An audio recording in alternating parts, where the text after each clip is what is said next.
Evening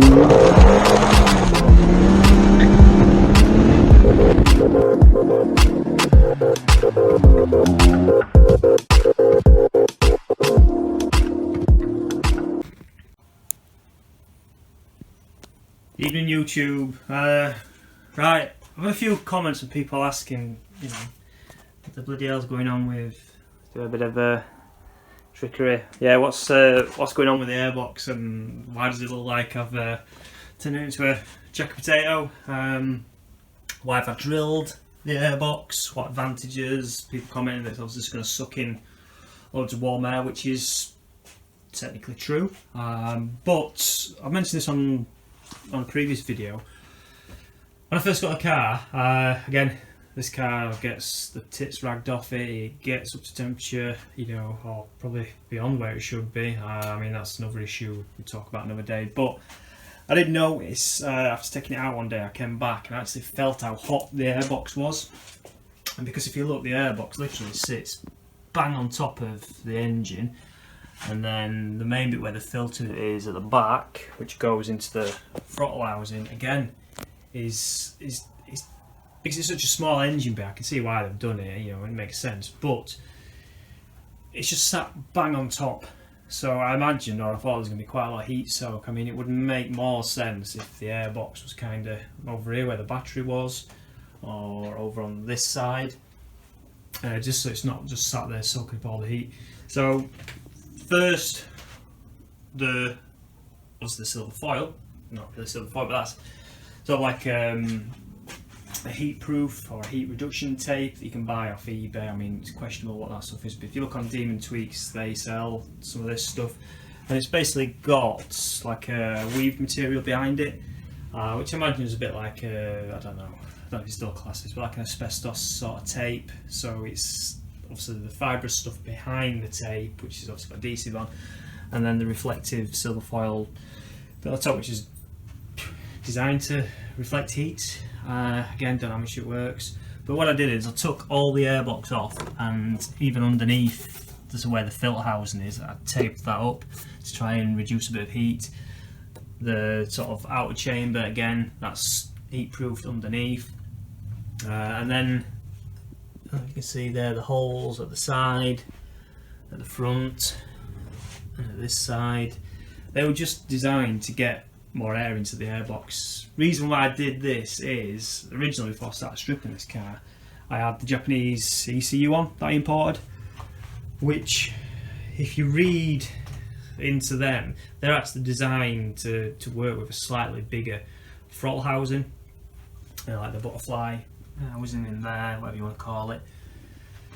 Because that's slightly bigger, obviously it's, you know, it weren't something I'd mapped to suit this car. It was a stock ECU from Japan, and you guys will know that's the claim to give you a bit more horsepower, only about 5 or 6, which, you know, isn't bad considering what it costs you for a Japanese ECU. But they are designed to run a larger intake of air, which again I know is going to be restricted by the throttle housing being standard. But what I want to try to do is just get as much air into the airbox as possible, and obviously cold air works better than hot air. So, hence the heat-proof tape. Before again start stripping this, to make sure I got as much air into this as possible, I had 3 of these tubes, which just off eBay, and again I heat-proofed them, mainly the front one because this originally sat behind the grill and kind of fed the air, or the holes there. That kind of went and was connected to an intake there, so right at the front of the bonnet, well, bumper should I say. So that fed the front ones. Then I had another air intake, which is there, which fed, or was planned to feed, never got around to doing it, another tube would have come up and around and fed air directly into the side. So we've got cold air feed going to the front, cold air feed going to the side. I did have another smaller duct, this one, which used to sit and fed air directly there, and that was just kind of routed in around here. Again, that was heat-proof duct, and it sat behind the grill.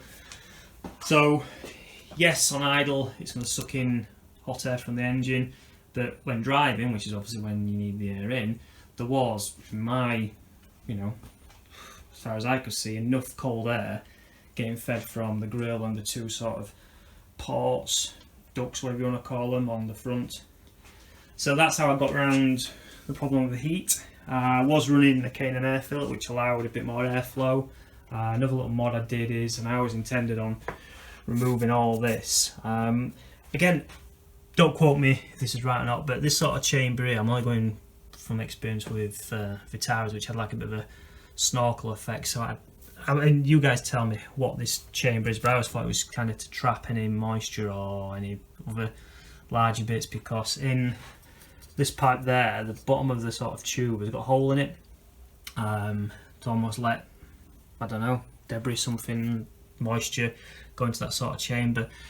But again, if you start looking into the airflow, the smoother you can get the airflow, as in the as it flows through the sort of the feed in there and into the air filter, the better.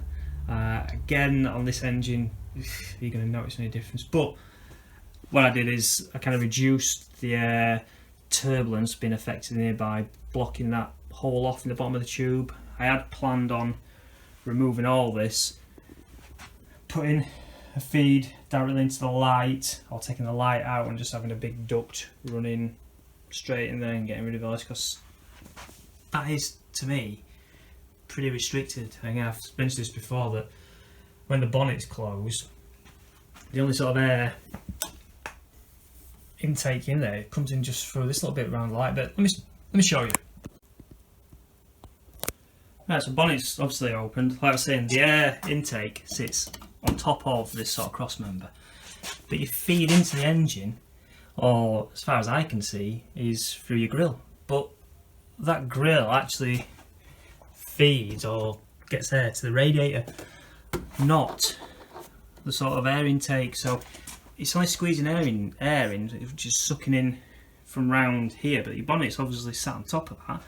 So effectively the air it's getting is hot air that's trapped in the engine bay. You've got your radiator sat just there, so that's kind of feeding hot air around this area. You've got your manifold there again, obviously the engine, obviously. So it just didn't make any sense. So that's why I thought try and get as much air in as possible. Did you notice any difference? I don't know. It's worth trying it. I suppose if you do it and before and after, stick on rolling road, that's the only real way you're gonna find out. But I'll tell you another little advantage of drilling the airbox, which is a proper old school mod, what we used to do on about 18 or not, is the sound you get. So let me start the engine up and I'll turn the engine off and you'll hear the sucking. I'll try and rev it and obviously let you hear as well, but right.